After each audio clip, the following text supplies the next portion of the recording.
We're going to Lore Corner. Going to Lore Corner. We're going to talk about Crow this week.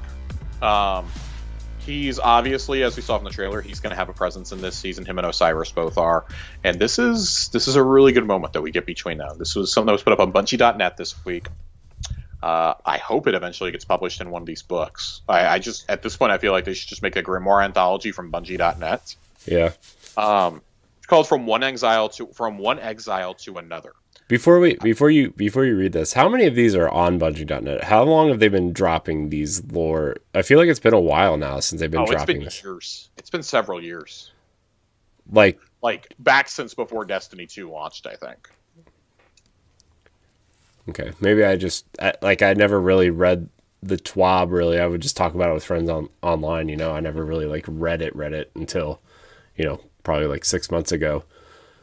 So, well. No, they've been doing these longer forever. than that, I guess. Yeah, they've been doing these for a very long time.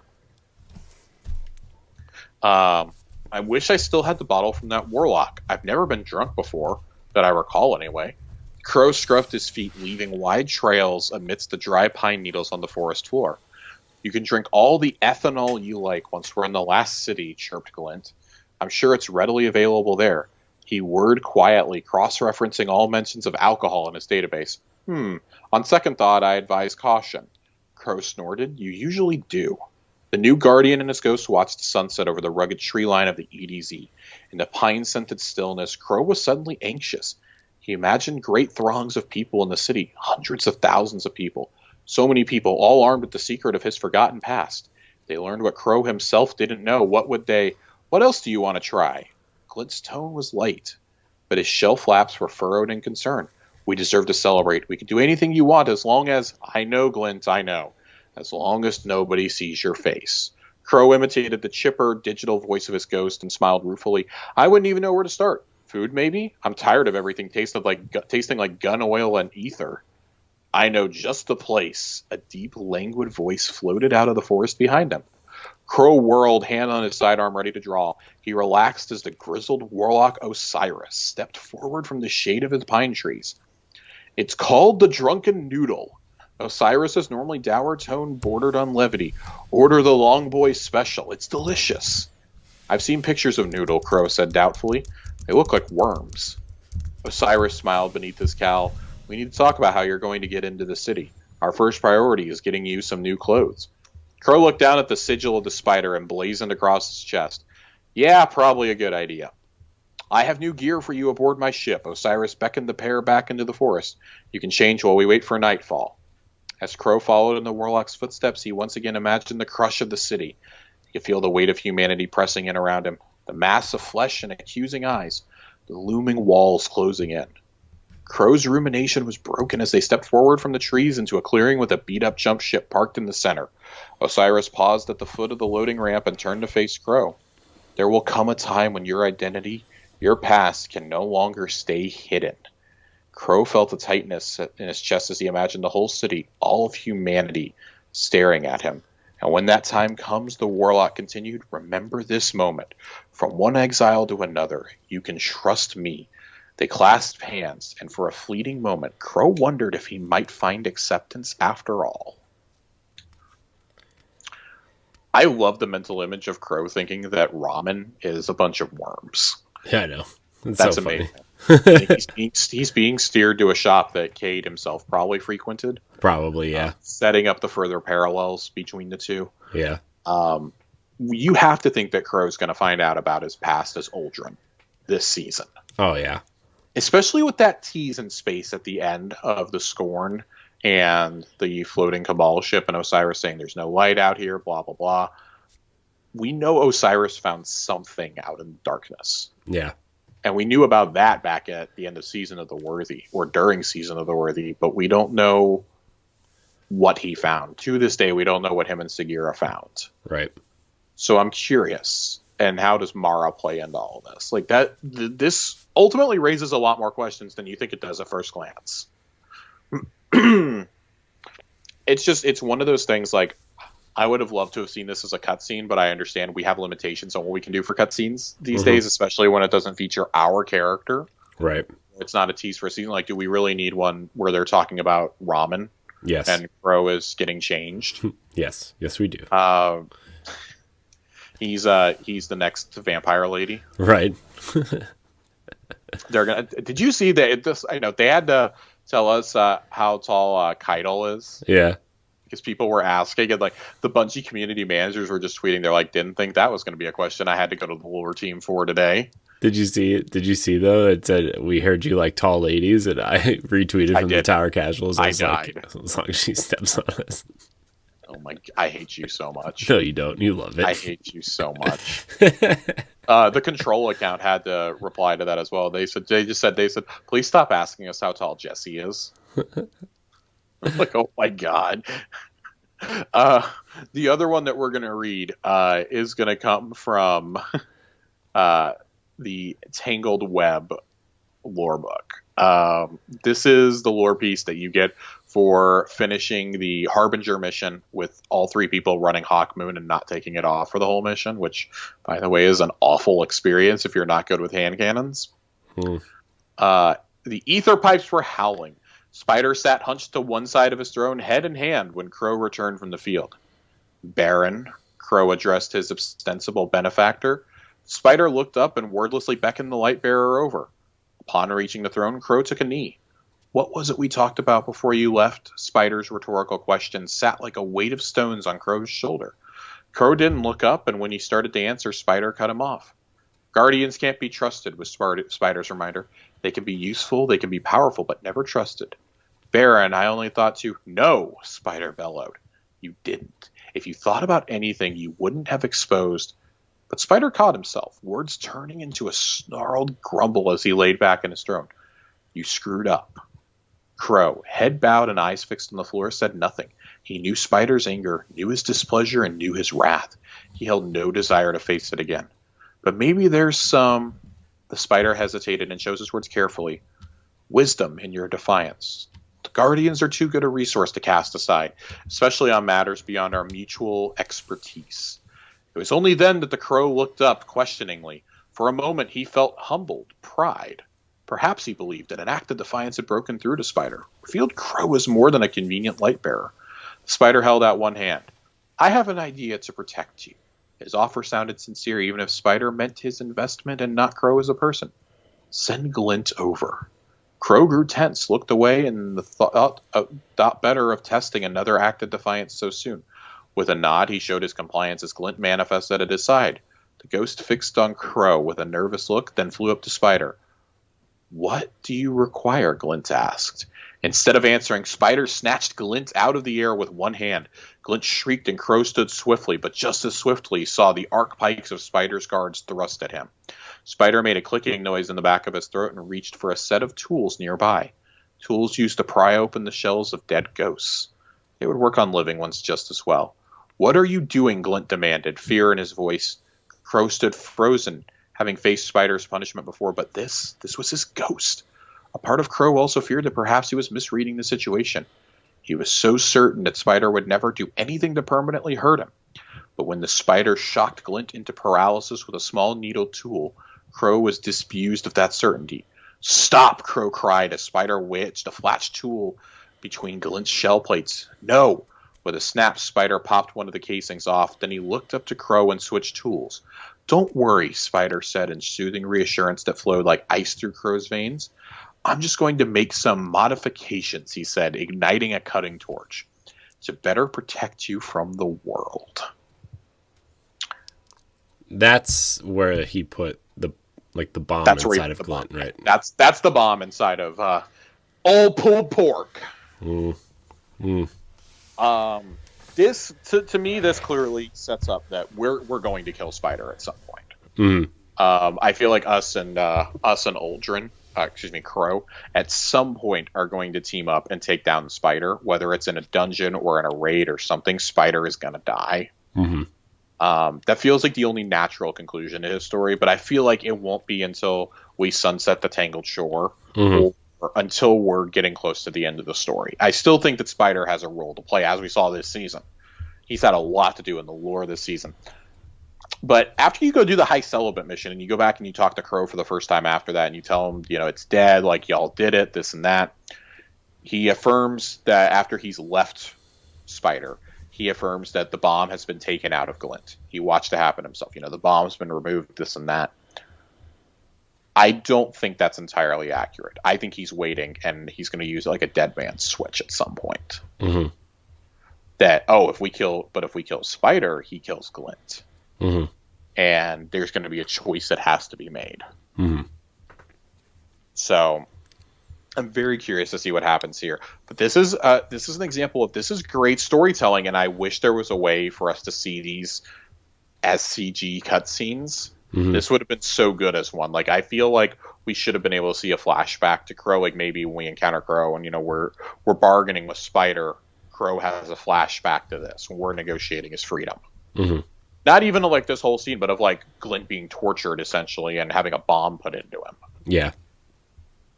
Yeah. That we understand that, because that's something I don't know if it's ever explicitly said. I think it's mainly implied through the lore that he's got a bomb in him. Mm-hmm. So I don't know. I'm very curious about that. And I'm curious to see if there's any new dialogue after I finish getting all the feathers and Harbinger. I got 19 more I need to collect next week to get Crow's ship. Yeah. But yeah, we're not done with Spider yet. We're definitely going to be back there before the end of the year. Before we take on Savathun, I have no doubt.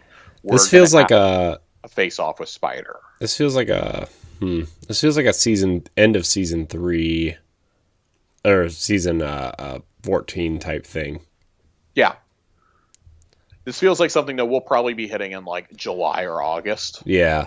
Preparation. Because it doesn't feel like the end of a expansion thing. It feels like an end of a season thing, but not this season, right? Because we got so much more to learn about Crow and Osiris, and obviously I feel like this is one of the natural endings of the current storyline that we're on with Crow. Yeah. Is that eventually we're going to have to do something about Spider, whether it's humbling him or like terrorizing him into not calling us anymore. Especially if Crow's going to end up staying at the tower at some point, right? Because wasn't that bomb placed in Glint to keep him as Spider's servant? Yes. So, but it's been confirmed to have been removed, so... Yeah, we'll see what happens. I'm very curious. Yeah. I'm curious too. But man, Lore Corner keeps getting better, dude. Man, it's getting so good. Like, I know we took deviation from the letters from Cade this week, and we may get back to those at some point later on, but I feel like we've kind of said all we need to about Cade unless something like suddenly comes up with relevance to him again. That was mainly to fill a, frankly, very not heavy lore run that we had. We covered all the story from Beyond Light. We covered some of the Tanic stuff. Like, that's part of why we went back to the letters about Cade, is so much of it's about Tanics, too. Yeah. But we're now getting into Crow, and I really want to tackle some of the Cabal stuff this next season. Specifically, I want to talk about Callus. Yeah. I want to talk about what we know about Callus, because we never did get the Callus back in the summer when I was planning these out. So we've got some Callus ones written. We're going to do some stuff about Keitel, and of course, whatever seasonal lore comes along too, like about her lieutenants. Like what the hell's going on here? Did Xivu Arath influence things? I'm sure there's going to be another lore drop probably tomorrow. So you're listening to this, it might be out already, or there'll be one on Monday. Yeah. Potentially even Tuesday. They've been known to throw them up right as the season goes live, too. Yeah. Yeah. So. Yeah. But that's the corner for this week. This is going to be a good season. I feel it. I hope so. I really hope so. Break the streak of not having good content in the spring. Yes, please. Please. And this is, I think, without a doubt, this and Season of the Hunt are the two that were actually developed from home. So as long as Season of the Hunt is not a precursor for what is to expect the rest of the year, because they say they work several seasons in advance. So like the stuff for Season of Chosen was probably finalized back in like September, and they've just been doing touch-ups, bringing, deciding to bring certain weapons back, things like that. I personally think the ones that they're going to throw into the playlist activities, the 2, and 2, I think those were probably pulled from a future season, honestly. So they're probably having to work overtime trying to get more weapons built, because they're still building an expansion. They're building an entire expansion at home right now with Witch Queen. Yeah. And which is as well crazy to as, think about right now. yeah, it's, this season, summer season, fall season, launch season, like they're still doing these. They're trying to revamp these events, and when I see what they're going for with this season, after the trailer, after the TWAB, after the breakdown on Bungie.net, I have a lot of faith in this. I think Battlegrounds are going to be fun. Yeah. I want to see how they evolve the helm over the next couple of seasons, because I don't think this is going to be a one season thing. This just makes, as long as we're not doing it every season, I think it's cool. Yeah. Because as we've seen, not every single season has us doing stuff for the Vanguard. Season of Dawn was doing stuff for Osiris the entire time, and then for Saint in the back half. Right. This season had nothing to do with the Vanguard. The seasonal activity, the hunts, nothing to do with the Vanguard, outside of us saving Osiris and talking to Zavala about it once. Yeah. Season of Arrivals, on the other hand, really dealt with the Vanguard. Well, dealt with kind of the Darkness Vanguard, with Eris and with Drifter. It dealt with them. And season of the Worthless. Dealt with us. Zavala and Ana teaming up again, like they did in Warmind. The only question, this is the final thing I'm going to say before we get out of here tonight. I saw a post on Reddit, and I want to get your thoughts on this one, Corey. Is it time to recast Gina Torres as Ikora? So I want you to think, when is the last time we had a meaningful story beat with Ikora? I mean, what a story beat? Like a full expansion with Ikora? No, I'm talking. Well, we've never had that. I'm talking fucking spoken dialogue. I'm talking cutscenes. I mean, we had a little bit in Awoken, or the season of Arrivals. I mean, we had not much though. Look at how much we're getting with other NPCs, how much we're getting with Drifter, how much we're getting with Zavala, how much Banshee had a whole bunch of fucking stuff this year. We're not even getting dialogue chunks from her anymore. No, I mean, what we have Crow and Osiris now with Zavala instead of Ikora. What is she even doing right now? Yeah, you have Crow, you have Osiris, you have Zavala. We're getting stuff from Saint still. Maybe it's not huge story beats, but we're getting stuff from Saint. Drifter had a ton to do with Season of Arrivals. Same with Eris. Where is Ikora right now? Ikora is still sitting in the tower, the same place she's been since the day we retook it. But there's right next to Hawthorne. There's no between Hawthorne and Osiris. Right, but there's no story reason for her to not to be talking to anybody, right? I didn't think so, but that's it's been alluded to that they have problems scheduling some of the actors, and that's ultimately part of the reason why Nathan Fillion left the franchise and why they killed off Kate. Nathan simply couldn't do it. I don't want them to kill Ikora off, because Ikora's basically had fuck all to do in Destiny 2. We hear about her stuff in lore, or we hear about it in chunks of dialogue on screen, but when's the last time we actually had to go to Ikora? We don't even go to her for bounties anymore. She's just standing there. She is effectively as useless as Hawthorne right now, which is a damn shame. She is the most powerful member of the Vanguard. What is she doing right now? Is she doing nothing. She's doing something on... No, nothing. She's doing something on Fox, I think. Some kind of cop show. Oh, Gina Torres. Okay. Yeah. Yeah, I don't know, but I saw this brought up, and it was the way it was worded was really hostile, I think. But it was basically Bungie, the community deserves an explanation of why we don't get any story beats with Ikora. The last time we really got anything with her was in Shadowkeep. And even that, really, there wasn't that much. No. Y'all alluded to, you had to do... And it was really only that beginning of that season. Yeah. Well, the Salvation's Grip quest in Beyond Light, they alluded to they were going to have Nolan North impersonate Drifter's voice because they couldn't get the Drifter actor. And I'm like, so you couldn't get him for one or two VO sessions, but Gina Torres has been MIA for a year and a half. Yeah. And I mean, I understand, hey, maybe part of it's the pandemic, maybe she doesn't have a setup like Lance Reddick does. I feel like at that point you would have shipped her the equipment though. I hate to speculate on people's futures in the franchise, because especially when it seems like they really enjoy what they do, but I think there's a clear difference in the way that Lance and Nathan interacted with the community versus the way that Gina does. Yeah. I feel like there's a difference with how Ana does. And how Eris does. I feel like you would notice if Lance Reddick left as opposed to Gina Torres, though. Like, she doesn't have like a. I like Gina. I want to be real clear. I really like Gina Torres. I do too. I do love too. her. I think she does a great job as Ikora. But like, if Lance Reddick left as Zavala, you would notice, right? I don't know if a lot of people would really notice if you recast Gina Torres, right? Like, Right. I think people noticed a little bit when they recast Cade for Forsaken, right, as Nolan North. But Nolan North does a great Nathan Fillion impression.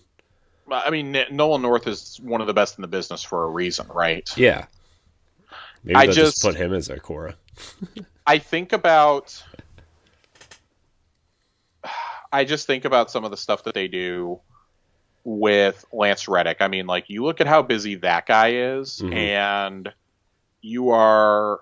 He loves Destiny, though. Like, he loves it. Like, Zavala.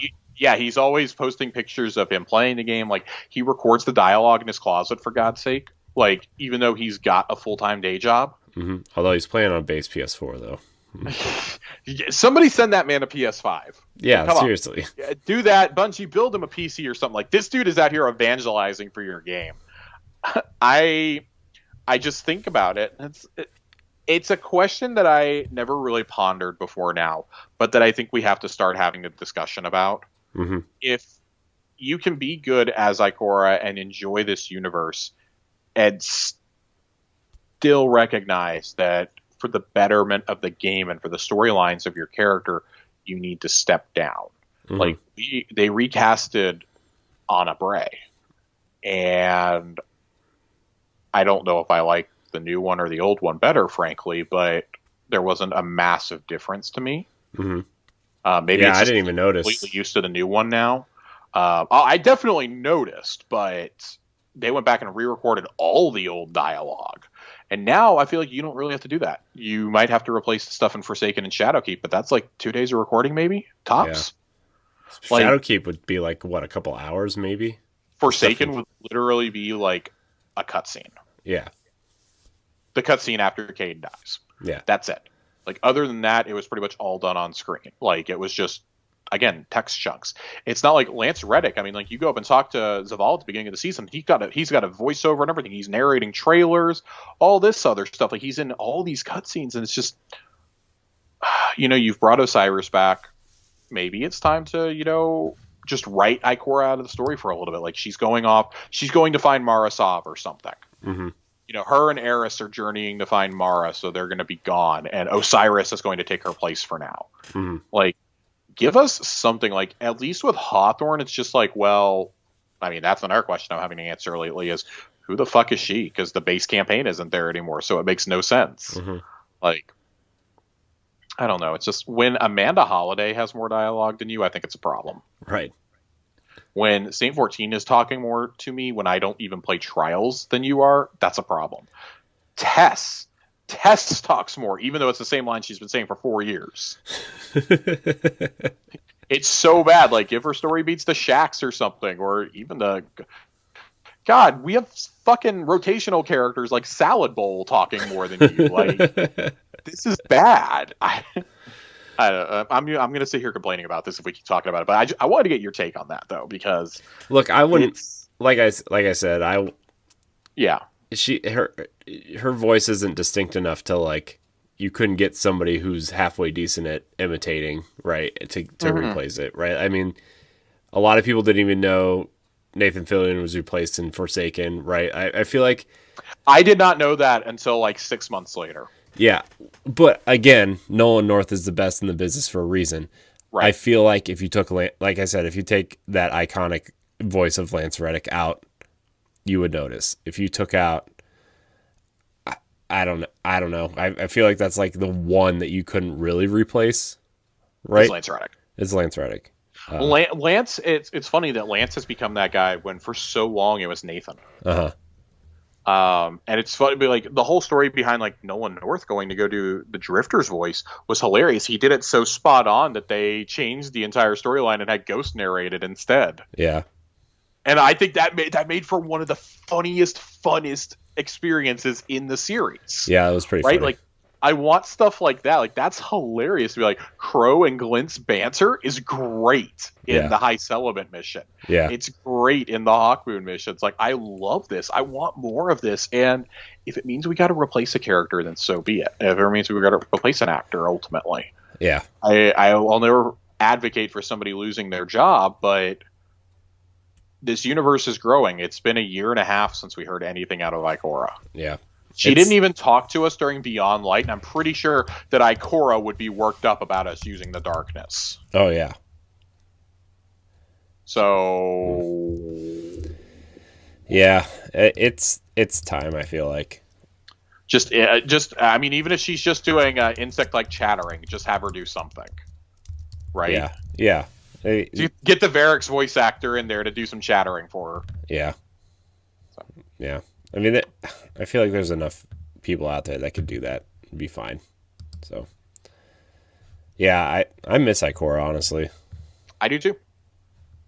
So, especially like you would think with Osiris being back too, like her mentor, right? They would have some interaction You would hope so. besides just passing each other on the hallway down to get bounties from the Drifter. But well, Josh, is there anything else we need to? No, I think that's it. Let's get out of here before I find anything else to talk about. I know, We've man. gone. This is our longest one in a while. I know. I actually took a lot of show notes. Honestly, I took a lot of.